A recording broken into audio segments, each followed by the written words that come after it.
प्रश्नावली 6.3 का प्रश्न नंबर 23।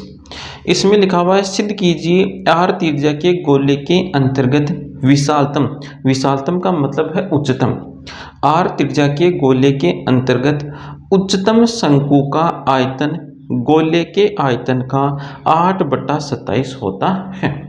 हमें देखो क्या दे रखा है प्रश्न में, हमें प्रश्न में ये दे रखा है कि आर त्रिज्या के गोले के अंतर्गत का मतलब गोले के अंदर क्या है, देखो आर त्रिज्या के गोले के अंतर्गत विशालतम शंकु का आयतन अर्थात उच्चतम शंकु का आयतन, इसके अंदर इस गोले के अंदर शंकु है और उस शंकु का उच्चतम आयतन, इसके अंदर क्या है, इस गोले के अंदर है शंकु और इस शंकु का उच्चतम आयतन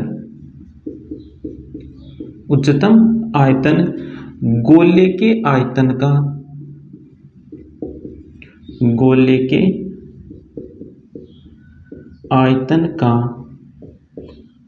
8/27 है। ये हमें सिद्ध करना है। तो हम शंकु के उच्चतम आयतन को मान लेते हैं VC और गोले के आयतन को मान लेते हैं VS।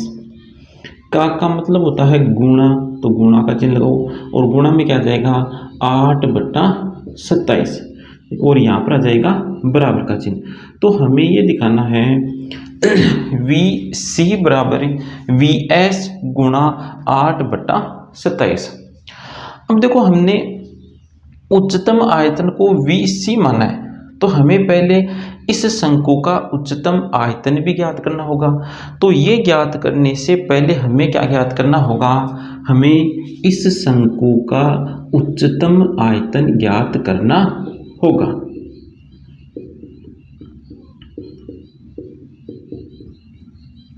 सबसे पहले हमें क्या करना होगा, इस शंकु का उच्चतम आयतन ज्ञात करना होगा। तो देखो उच्चतम शब्द किसके साथ जुड़ा हुआ है, उच्चतम शब्द आयतन के साथ जुड़ा हुआ है। किसके आयतन की बात हो रही है, शंकु के आयतन की बात हो रही है। तो शंकु का आयतन क्या होता है, शंकु का आयतन होता है 1/3 πr²h। इसको हमें पहले उच्चतम दिखाना है या उच्चतम आयतन ज्ञात करना है। तो पहले हम आकृति बनाते हैं। तो हम आर त्रिज्या का एक गोला बनाएंगे। तो हमने ये एक आर त्रिज्या का बना लिया गोला और इस गोले के अंतर्गत बना लिया हमने एक शंकु की ऊंचाई को हमने मान लिया h और शंकु की जो त्रिज्या है वो है r। अब यहाँ पर ये जो आकृति बनेगी, जब हम आर त्रिज्या के गोले के अंतर्गत उच्चतम आयतन का शंकु बनाएंगे तो इस आकृति में इस शंकु के शीर्ष और शंकु के केंद्र को मिलाने वाला जो रेखाखंड होगा, इसी रेखाखंड पर इस गोले का केंद्र स्थित होगा। शीर्ष और केंद्र को मिलाने वाले रेखाखंड पर इस गोले का केंद्र स्थित होगा। तो ये जो आकृति वाली ये बात है, इस बात को आपको ध्यान में रखना है। अब देखो इस शंकु की ये जो ऊंचाई है, ये ऊंचाई है h और ये हो गई गोले की त्रिज्या, तो ये हो गई r और इस लंबाई को हम मान लेते हैं x। ये जो यहाँ से यहाँ तक की लंबाई है इसको हमने मान लिया x। तो h बराबर हम लिख सकते हैं r + x। h बराबर हम क्या लिख सकते हैं, r + x लिख सकते हैं। अब देखो इसको हमें उच्चतम दिखाना है, तो यहाँ पर जो जो राशियाँ काम में आएगी वो चर का काम करेगी, लेकिन वो राशि चर का काम नहीं करेगी जो हमें या तो दी गई होगी या कोई संख्या होगी। तो देखो π/3 तो यहाँ पर संख्या है, तो ये तो चर का काम नहीं करेगी, ये अचर है। फिर ये बच गई, तो ये देख लो दी गई है क्या, तो ये दी गई नहीं है, इसका मतलब ये दोनों यहाँ पर चर का काम करेगी। तो r और h ये दोनों है यहाँ पर चर। अब हमको यहाँ पर एक ही चर के पदों में इसको लिखना है। तो देखो एक ही चर के पदों में इसको कैसे लिखेंगे, h बराबर तो हम क्या लिख सकते हैं, h बराबर लिख सकते हैं r + x। और यहाँ से देखो ये वाला जो त्रिभुज हमें दिखाई दे रहा है ये है समकोण त्रिभुज। समकोण त्रिभुज क्यों है? क्योंकि यहाँ पर हम जो शंकु पढ़ते हैं ये शंकु होते हैं लंबवर्तीय शंकु, अर्थात शीर्ष को केंद्र से मिलाने वाला जो रेखाखंड है ये इस आधार वृत्त के साथ 90 डिग्री का कोण बनाता है। अर्थात ये जो यहाँ पर कोण बनेगा ये 90 डिग्री का बनेगा। तो ये बन गया यहाँ पर समकोण त्रिभुज। समकोण त्रिभुज बन गया तो फिर हम पाइथागोरस प्रमेय लगा सकते हैं। त्रिभुज, अब इस त्रिभुज का नाम लिख लेते हैं ओ ए बी। समकोण त्रिभुज ए बी ओ में पाइथागोरस प्रमेय से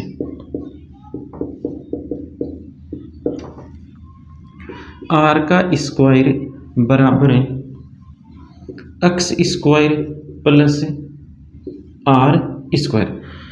यहाँ से देखो इसको तो लिख लो समीकरण 1 और इसको लिख दो समीकरण 2। इसको समीकरण 2 लिखने से पहले यहाँ से आर का मान याद कर लो, आर स्क्वायर का मान याद कर लो। तो आर स्क्वायर बराबर आ जाएगा r square minus x square. इसको लिख दो समीकरण 2। अब समीकरण 1 और 2 को रख दो यहाँ पर। तो 1/3 पाई आर स्क्वायर एच में समीकरण 1 व 2 को रखने पर, इनको रख दो समीकरण में। तो 1/3 पाई आर स्क्वायर एच में समीकरण 1 और समीकरण 2 से मान रख दो। तो 1/3 पाई आर स्क्वायर की जगह रखेंगे हम यहाँ से r square minus x square, और एच की जगह आ जाएगा आर प्लस एक्स। अब यहाँ पर देखो क्या क्या राशियाँ काम में आ रही है। तो यहाँ पर एक तो राशि है आर और एक है एक्स। अब देखो आर त्रिज्या का गोला तो हमें दिया गया, इसका मतलब आर तो होगा अचर। अब बच गया एक्स, तो एक्स हमें दिया गया नहीं है, इसका मतलब एक्स काम करेगा चर का। तो यहाँ पर हमने इसको एक ही चर एक्स के पदों में लिख लिया। तो अब हम इसको फलन मान लेंगे। तो हमने इसको फलन मान लिया एफ एक्स। अब चर एक्स के सापेक्ष अवकलन करेंगे, उसके पश्चात एफ डेश एक्स बराबर 0 रख करके हम क्रांतिक बिंदु ज्ञात करेंगे। तो लिखो एक्स के सापेक्ष अवकलन करने पर एफ डेश एक्स बराबर π/3। यहाँ पर अवकलन में लग जाएगा गुणा का नियम। तो r square minus x square को ऐसा का ऐसा रखो, इसका अवकलन करो, इसका अवकलन आ जाएगा 1 प्लस आर प्लस एक्स को ऐसा का ऐसा रखो और इसका अवकलन करो, इसका अवकलन होगा माइनस का 2x। अब यहाँ से देखो कॉमन क्या रहा है, कॉमन आ रहा है यहाँ पर आर प्लस एक्स आ जाएगा कॉमन है।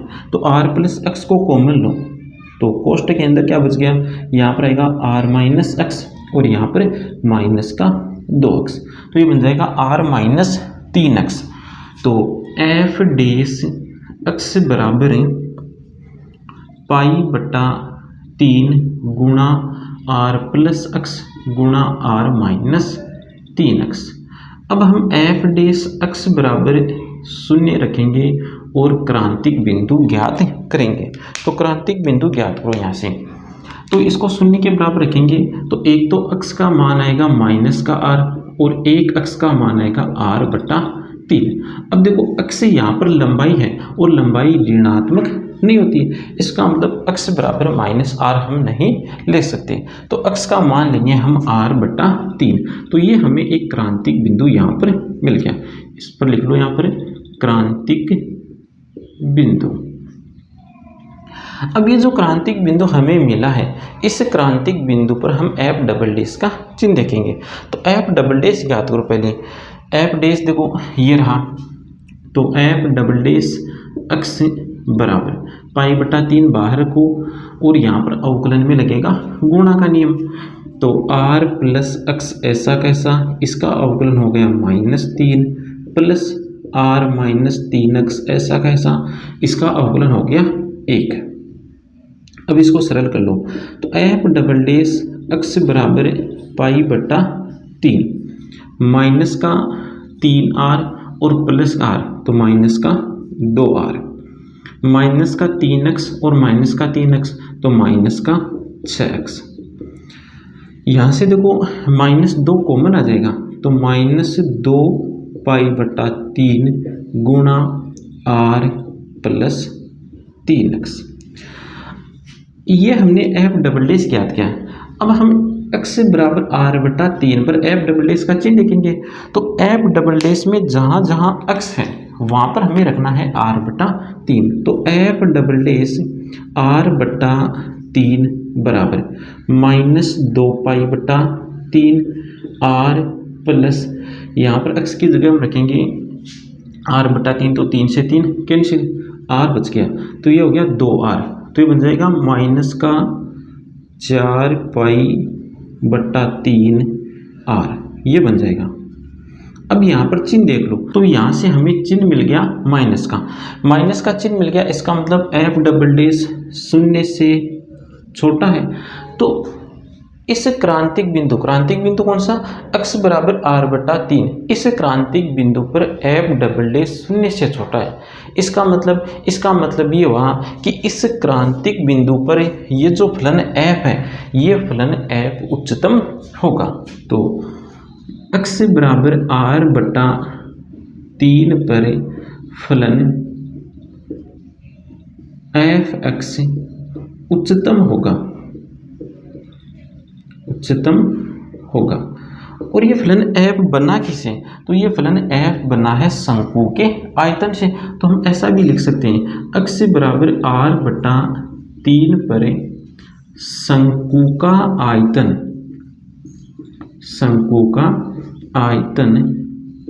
उच्चतम है। शंकु का आयतन क्या है, उच्चतम है। अब हम इस शंकु के उच्चतम आयतन को ज्ञात भी करेंगे। तो ज्ञात हमें कैसे करना है, x बराबर r बटा 3 इस फलन में रख दो, ये हमें मिल जाएगा शंकु का उच्चतम आयतन। तो इस फलन में रख दो x की जगह r बटा 3, तो यहाँ पर r बटा 3 रखने पर देखो क्या आएगा, 1/3 पाई r square minus x square की जगह x की जगह r बटा 3 रखेंगे तो x स्क्वायर की जगह आ जाएगा r स्क्वायर बटा 9 गुणा r प्लस x, अर्थात r प्लस r बटा 3। तो x की जगह r बटा 3 यहाँ पर रखेंगे तो हमें इस शंकु का उच्चतम आयतन मिलेगा। और शंकु के उच्चतम आयतन को हमने किसके द्वारा दर्शाया है, VC के द्वारा दर्शाया है। तो हम इसके बराबर लिख लेंगे VC। इसके बराबर हमने क्या लिख लिया, VC लिख लिया। क्यों लिख लिया, क्योंकि हमने शंकु के उच्चतम आयतन को क्या माना है, VC माना है, इसलिए हमने इस शंकु के उच्चतम आयतन को दर्शा दिया VC के द्वारा। अब इसको सरल करके लिख लो, तो VC बराबर पाई बटा 3, इसको हल करने पर आएगा 8r स्क्वायर बटा 9 और यहाँ से आएगा 4r बटा 3। अब देखो ये जो यहाँ पर ये समीकरण हमें मिला है, इस समीकरण को हम कुछ इस प्रकार लिख लेंगे। देखो VC बराबर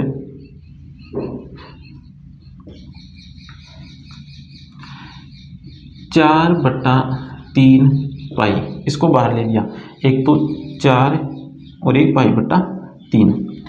उसके बाद जो बच गया उसको अकेले को लिख लो, 4/3 पाई r क्यूब भी लिख लो, इसको भी साथ में ले लो, तो ये बन गया 4/3 पाई r क्यूब। अब देखो क्या बचा है, अब शेष बच गया 8/27, 8/27। ये देखो क्या है, 4/3 पाई r क्यूब क्या होता है, ये होता है गोले का आयतन, और गोले के आयतन को हमने क्या माना है, Vs माना है। तो इसके जगह हम क्या लिख देंगे, Vs लिख देंगे। तो VC बराबर Vs गुणा 8/27, और यही हमें देखो इस प्रश्न में सिद्ध करना था। तो इस प्रकार से हमें इस प्रश्न को हल करना है। जिस आकृति के साथ उच्चतम या निम्नतम शब्द लिखा हुआ है उसी आकृति की राशियां चर या अचर का काम करती हैं। अचर का काम तो वो करेगी जो हमें दी गई होगी या संख्या होगी, वो राशियां तो अचर का काम करेगी, और जो शेष राशियां बच जाती हैं जो हमें दी गई नहीं है और संख्या नहीं है, वो राशियां किसका काम करेगी, वो राशियां चर का काम करेगी। और आकृति के साथ हमें कोई अन्य आकृति भी दे रखी है तो अन्य आकृति की जो राशियां होगी वो राशियां अचर का काम करेगी। जैसे यहाँ पर शंकु के साथ हमें गोला दे रखा है तो गोले की जो राशियां हैं वो काम करेगी अचर का, और शंकु की राशियां किसका काम करेगी, चर का भी काम करेगी और अचर का भी काम करेगी। उसमें हमें वहाँ पर देखना होगा कि कौन सी संख्या है और कौन सी राशि हमें दी गई है। जो अचर होगी और जो राशियां हमें नहीं दी गई है वो किसका काम करेगी, चर का काम करेगी। अगला प्रश्न देखो, प्रश्न नंबर 24। सिद्ध कीजिए कि न्यूनतम वक्र पृष्ठीय क्षेत्रफल का दिए आयतन के लंबवर्तीय शंकु की ऊंचाई आधार की त्रिज्या की √2 गुनी है।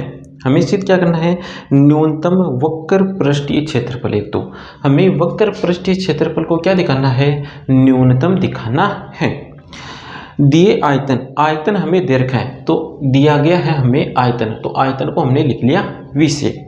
आगे क्या लिखा हुआ है कि लंबवर्तीय शंकु की ऊंचाई आधार की त्रिज्या की √2 गुनी है। तो हमने शंकु बना लिया, इसकी ऊंचाई h है, त्रिज्या r और तिर्यक ऊंचाई है l। तो इसकी ऊंचाई आधार की त्रिज्या की √2 गुनी है, अर्थात h बराबर √2r। ये हमें दो बातें यहाँ पर दिखानी है। दो बातें कौन कौन सी, एक तो h बराबर √2r दिखाना है और एक हमें वक्र पृष्ठीय क्षेत्रफल न्यूनतम दिखाना है। और हमें दे रखा है क्या है, हमें दिया गया है आयतन, तो जिसको हमें न्यूनतम दिखाना है उसको पकड़ लो। वक्र पृष्ठीय क्षेत्रफल को न्यूनतम दिखाना है। किसका वक्र पृष्ठीय क्षेत्रफल, शंकु का वक्र पृष्ठीय क्षेत्रफल। तो शंकु के वक्र पृष्ठीय क्षेत्रफल का सूत्र होता है πr_l। शंकु के वक्र पृष्ठीय क्षेत्रफल का सूत्र क्या होता है, πr_l होता है। अब देखो इसको हमें क्या दिखाना है, न्यूनतम दिखाना है। तो यहाँ पर देखो राशियाँ क्या क्या काम में आ रही हैं, यहाँ पर राशियाँ काम में आ रही है पाई, आर और एल। पाई तो संख्या है इसलिए ये अचर का काम करेगी, आर और एल ये संख्या नहीं है और नहीं हमें दी गई है, इसका मतलब ये किसका काम करेगी, ये चर का काम करेगी।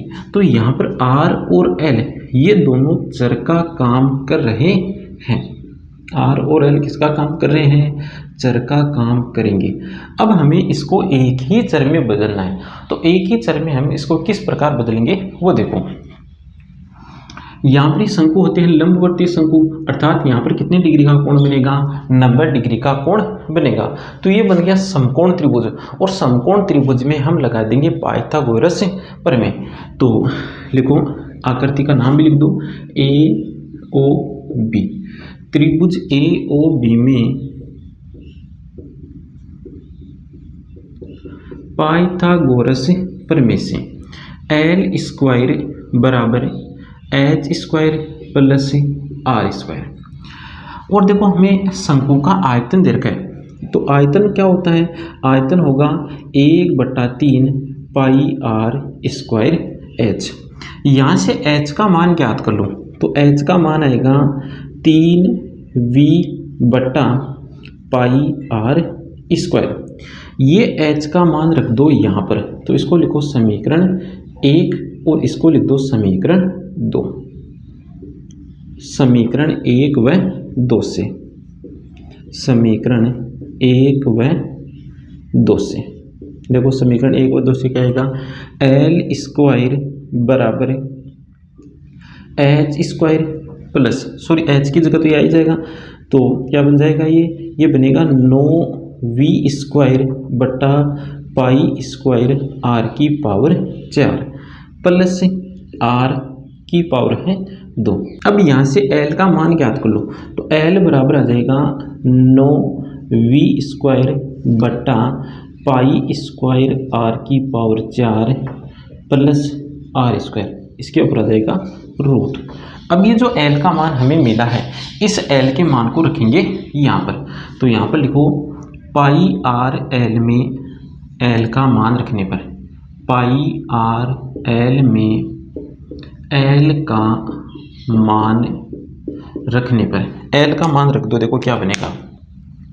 तो पाई आर, एल की जगह ये आएगा, तो रूट 9v² बटा पाई स्क्वायर आर की पावर 4 प्लस आर स्क्वायर। अब यहाँ पर देखो कौन कौन सी राशियाँ काम में आ रही है। तो एक तो राशि आ रही है आर और एक राशि है वी, ये दो राशियाँ यहाँ पर काम में आ रही है। तो वी तो देखो हमें दिया गया है, इसका मतलब ये तो अचर का काम करेगा। वी तो यहाँ पर किसका काम करेगा, अचर का काम करेगा। आर हमें दिया गया नहीं है, इसका मतलब ये किसका काम करेगा, ये चर का काम करेगा। तो अब ये एक ही चर आर के पदों में लिखा हुआ है, तो इसको अब हम मान लेंगे फलन। तो इसको हमने फलन मान लिया एफ। अब इस फलन में देखो रूट आ रहा है, तो इस रूट को हम वर्ग करके हटा देंगे। तो वर्ग कर दो तो ये बन जाएगा एफ स्क्वायर आर बराबर पाई स्क्वायर आर स्क्वायर गुणा 9v² बट्टा पाई स्क्वायर आर की power 4 plus r square. Pi square r square को गुणा कर दो अंदर, तो ये बन जाएगा पाई स्क्वायर से पाई स्क्वायर कैंसिल और आर की 2 घात भी कम हो जाएगी, तो ये बनेगा 9v² बट्टा आर स्क्वायर प्लस यहाँ पर बनेगा पाई स्क्वायर आर की पावर 4। और ये जो फलन एफ स्क्वायर है, इसको हम नया फलन मान लेते हैं जी आर। अब देखो ये जो जी फलन है, ये जी फलन यदि उच्चतम होगा तो फलन एफ भी उच्चतम होगा, और जी यदि निम्नतम है तो एफ भी निम्नतम होगा। तो ये जी उच्चतम है या नहीं, अब हम ये चेक करेंगे। तो ये जी फलन है, ये आर के पदों में लिखा हुआ है, तो इसका आर के सापेक्ष कर दो अवकलन। तो लिखो आर के सापेक्ष अवकलन करने पर जी डैश आर बराबर, जी डैश आर बराबर क्या आएगा, माइनस का 18v² आर की power 3 plus 4 pi square r की पावर 3।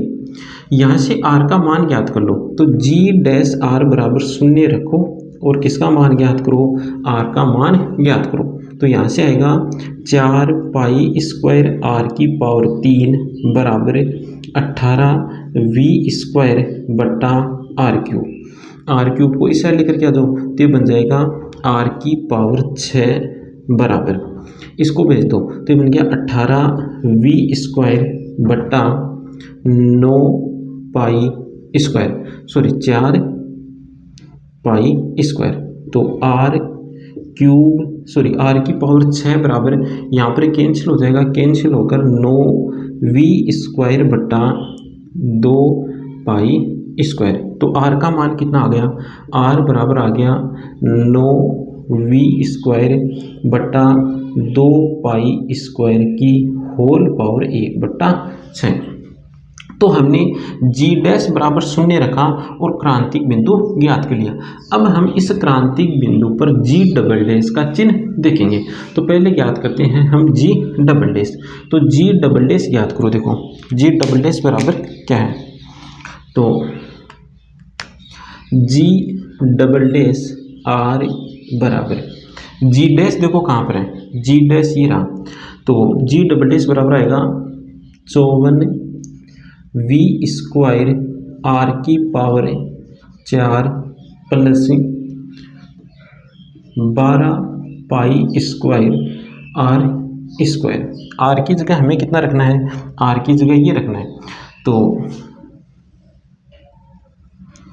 इसको हल कर लो, तो जी डबल डैश आर बराबर लघुत्तम क्या आ गया, लघुत्तम आ गया आर की पावर 4, अंश में आएगा 54v² प्लस 12 पाई स्क्वायर और आर की पावर 6 और बटे में है आर की पावर 4। अब आर की जगह हमें रखना है इस क्रांतिक बिंदु को, तो रखो यहाँ पर, तो ये आएगा 54v² plus 12 pi square r की पावर 6। तो आर की पावर 6 होगा तो यहाँ पर ये 6 से 6 कैंसिल हो गया, तो क्या बचेगा 9v² बट्टा 2 पाई स्क्वायर बट्टा आर की पावर 4 है और आर की जगह हम क्या रखेंगे, ये रखेंगे, आर की जगह रखेंगे हम 9v² बटा 2π²। इसकी होल पावर है 1/6 और यहाँ पर घात कितनी है 4, तो घातें गुणा हो जाएगी, गुणा होकर बन जाएगा 2/3। घात में क्या बन जाएगा 2/3। इसको हल कर लो, देखो पाई स्क्वायर से पाई स्क्वायर कैंसिल, 2 से कैंसिल हो गया 6, तो ये बन गया 9 की 54, 54v² और 54 यहाँ पर है, तो ये बन गया 108v² बटा 9v² बटा 2π² की होल पावर 2/3। अब यहाँ पर चिन्ह देख लो, चिन्ह किसका मिला है, चिन्ह हमें मिला है प्लस का। इसका मतलब इस क्रांतिक बिंदु पर r बराबर 9v² बटा 2π² की होल घात 1/6। इस क्रांतिक बिंदु पर g डबल डैश शून्य से बड़ा है, शून्य से बड़ा है। इसका मतलब ये हुआ कि ये जो फलन g है ये g न्यूनतम है, g न्यूनतम है तो फलन f भी क्या होगा, न्यूनतम होगा। और ये फलन f बना किससे, तो ये फलन f बना है वक्र पृष्ठीय क्षेत्रफल से। किससे बना हुआ है, वक्र पृष्ठीय क्षेत्रफल से बना हुआ है। इसका मतलब वक्र पृष्ठीय क्षेत्रफल न्यूनतम है, तो लिखेंगे r बराबर 9v² बटा 2π² पर वक्र पृष्ठीय क्षेत्रफल न्यूनतम है। तो r बराबर 9v² बटा 2π² की होल घात 1/6 पर वक्र पृष्ठीय क्षेत्रफल न्यूनतम है। तो वक्र पृष्ठीय क्षेत्रफल तो हमने न्यूनतम दिखा दिया। अब हमें क्या दिखाना है, h बराबर √2r दिखाना है। तो h और r में समीकरण देखो कहाँ पर है, ये रहा h और r में समीकरण। इस समीकरण से हम ये ज्ञात करेंगे, तो यहाँ पर देखो इस समीकरण में इस v को हटाएंगे। v को कहाँ से हटाएंगे, देखो हमें वक्र पृष्ठीय क्षेत्रफल न्यूनतम किस मान पर मिला, r के इस मान पर मिला है। तो यहाँ से v का मान ज्ञात करो या v² का मान ज्ञात कर लो। तो यहाँ से v² का मान क्या आएगा, यहाँ से v² का मान आएगा r की पावर 6 गुणा में आएगा 2π² बटा 9, ये आएगा v² का मान। अब देखो यहाँ पर तो v है तो इसका वर्ग करके हम v² बनाएंगे और इसको v² के बराबर लिखेंगे।